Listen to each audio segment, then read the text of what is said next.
balance, all the time about balance. And health, yeah, your health is the most important thing. I can only tell you one thing, like I said earlier on, I was always so sick, and I had so many asthmatic attacks. Been in my deathbed 4 times. And with the meditation, my health just got better and better and better and better and better.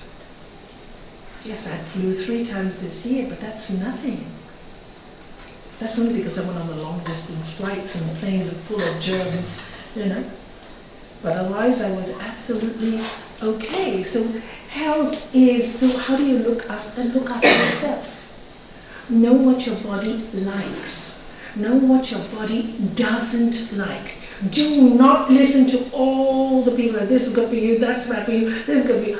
Every day you'll hear a news story. Oh, only have turmeric. Oh no, so much turmeric now is not so good for you. I mean, you go crazy with all these thoughts. So really, what I started to do, because I had so many allergies early on, is I listened to my tongue. Okay, you meditate a lot. When something doesn't agree with you, you notice a little stinging, a furry feeling in your tongue. The moment you get that, stop that food. It used to happen to me with tomatoes a lot in the early days because I was allergic to them and I still ate them. So I stopped eating tomatoes and now I can eat as many tomatoes as I want. There's certain days I can drink orange juice and certain days I look at it and I'm like, my body does this and I go, not to have it. So ask your body what it likes. I see celery and I shriek, my body eats it. Thank God he does too. We both just can't touch celery, right? And it's supposed to be such a healthy drink. Oh heavens, celery juice every morning. No, it would kill us. Do you see what I'm saying? Follow what your body tells you. That's why the hatha is really nice. Because when you do hatha yoga, and you've got these quiet moments when you're moving, you can feel what's happening in your body. You can feel where it's hurting. And then you start to teach yourself what you need to fix in your body.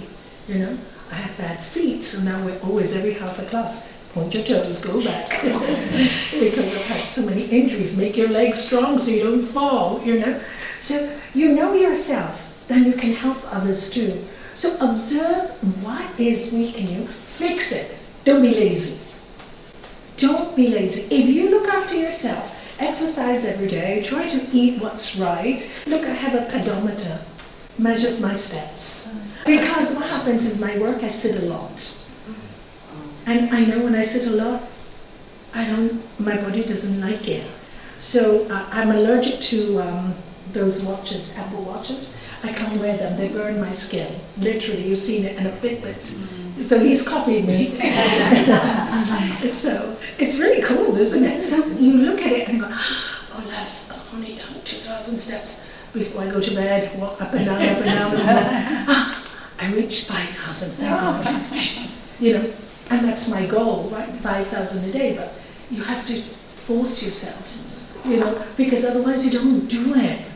So get things to help yourself. Use what is good for my health. I know I'm getting older, I need to move. So get the pedometer and walk. Don't make any excuses, you know. And if it's raining, just walk around. I just walk around the bedroom and dining table. Yeah, because we can always make an excuse, right? We can always say, no, sit down. Don't. Watch yourself. Watch yourself. Look at yourself. Watch yourself. And look after your health. And of course, pranayama. Breathe every day, at least, if you can't do a pranayama practice. This is what I used to do. I still do it. Every time I remember, every few hours, I take a deep breath. Take it with me. I just, just breathe 7 times and you feel so much better. You go into a shower, shower's on you. This water is so good for my body. You don't have to wait for any particular time. Do it when you remember. Remind yourself, oh, this water is so healthy, let me breathe in the water.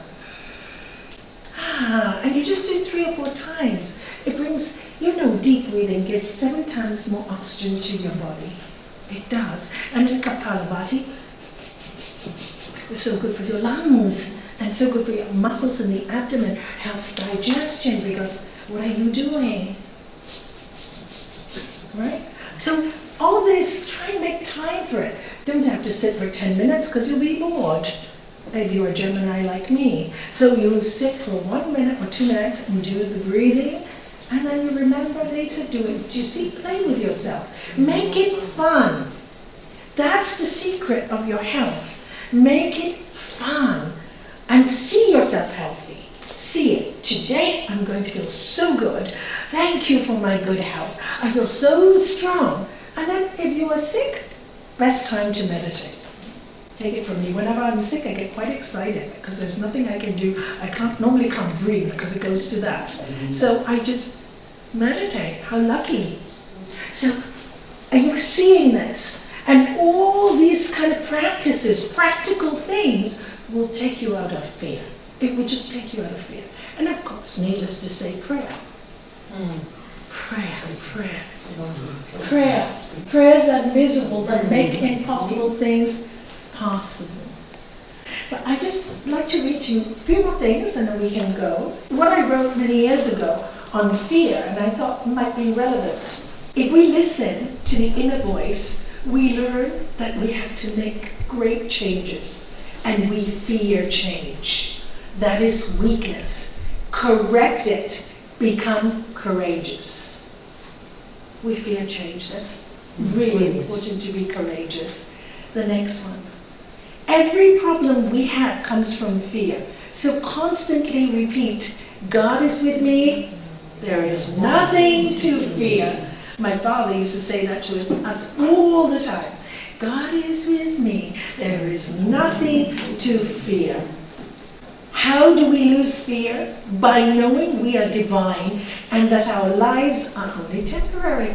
So you have no time to waste. Get rid of the fear. I want to be happy. I want to be fearful. We have to conquer every fear in order to see the divine.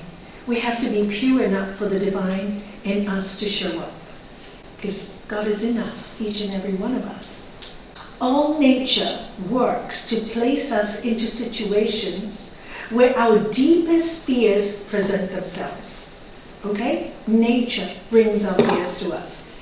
It does not do this to hurt us. It places us there so we can learn to confront the fears, transcend them, and be free from them. This is how much we are truly loved. If we can only really understand that everything is sent to teach us, we will realize we are really loved. One of the stepping stones to peace is having no fear.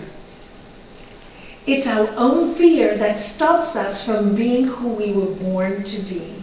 Nobody stops us. We do. Fear takes us away from our divine selves. When that happens, the energy stops flowing.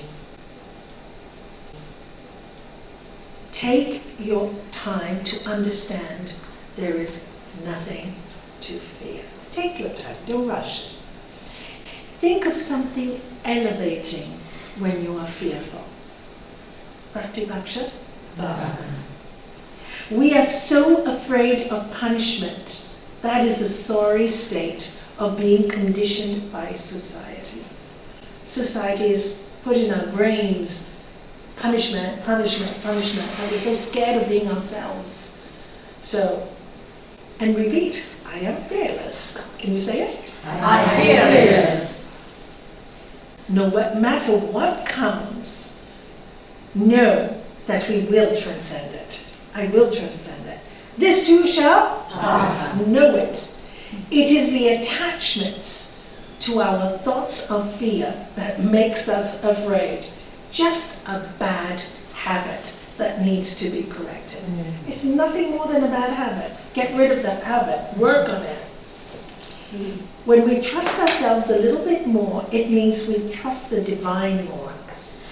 Then there is less fear in our lives. And it goes on and on, so I'm not going to read anymore.